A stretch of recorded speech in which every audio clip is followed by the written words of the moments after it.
त्यावेळेला जे साक्षीदार हॉस्टाईल झाले ते साक्षीदार ज्यांनी बाळराजे पाटील यांच्या विरोधात त्यावेळेला पोलीस स्टेशनमध्ये प्रत्यक्षदर्शी म्हणून जे स्टेटमेंट दिले होतं हे नंतर त्यांनी कोर्टामध्ये फिरवलं। ते साक्षीदार हॉस्टाईल झाले। ते का हॉस्टाईल झाले याचं उत्तर हे पुढच्या 20 वर्षाच्या काळात आपल्याला मिळतं।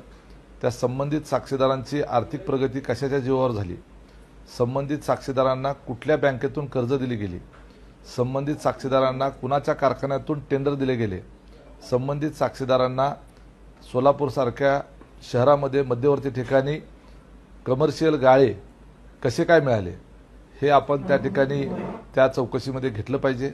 आणि या आधारे राज्य सरकारने हायकोर्टमध्ये जे अपील दाखल केलेलं आहे ते अपील अजूनपर्यंत 20 वर्ष झालं बोर्डावरच येत नाही। ती सुनावणीच त्या ठिकाणी लागत नाही। यामध्ये कुठली यंत्रणा काम करते आहे, कोण या लोकांना मदत करते आहे। 20-20 वर्ष केस जर पेंडिंग राहत असेल तर या संदर्भामध्ये निश्चितपणे काही ना काही प्रशासकीय यंत्रणेमध्ये काहीतरी त्या ठिकाणी मॅनेज करून केस पुढे ढकलण्याचं काम चाललंय का हे सुद्धा त्या ठिकाणी बघण्याची आवश्यकता आहे। एकनाथ शिंदे साहेबांनी चुकीला माफी नाही असं सांगितलं आणि ज्या शिवसैनिकांनी या शहरामध्ये आणि शिवसेनेसाठी बलिदान दिलं त्याचा निश्चितपणे बदला घेतला जाईल अशा पद्धतीचं वक्तव्य उपमुख्यमंत्री आणि शिवसेनेचे पक्षप्रमुख यांनी मोहोळ शहरामध्ये आज प्रचार सभेच्या निमित्तानं आल्यानंतर केलं। मी निश्चितपणे त्या विषयाचं स्वागत करतो। आमची एकट्याची नव्हे संपूर्ण मोहोळ तालुक्याची ती मागणी आहे।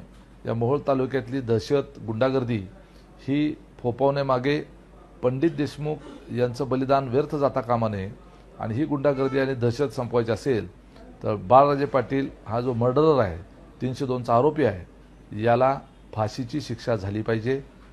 त्याच्याकरता उच्च न्यायालयामध्ये हरीश साळवे यांच्यासारखे देशातले क्रमांक 1चे विधितज्ञ हे पंडित देशमुख यांच्या बाजूनं किंवा सरकार पक्षाच्या वतीनं केस लढवतील आणि ती जबाबदारी स्वतः एकनाथ शिंदे यांनी स्वतःकडे घेण्याचं मान्य केलेलं आहे आणि त्यामुळं ही लढाई अजून थांबलेली नाही।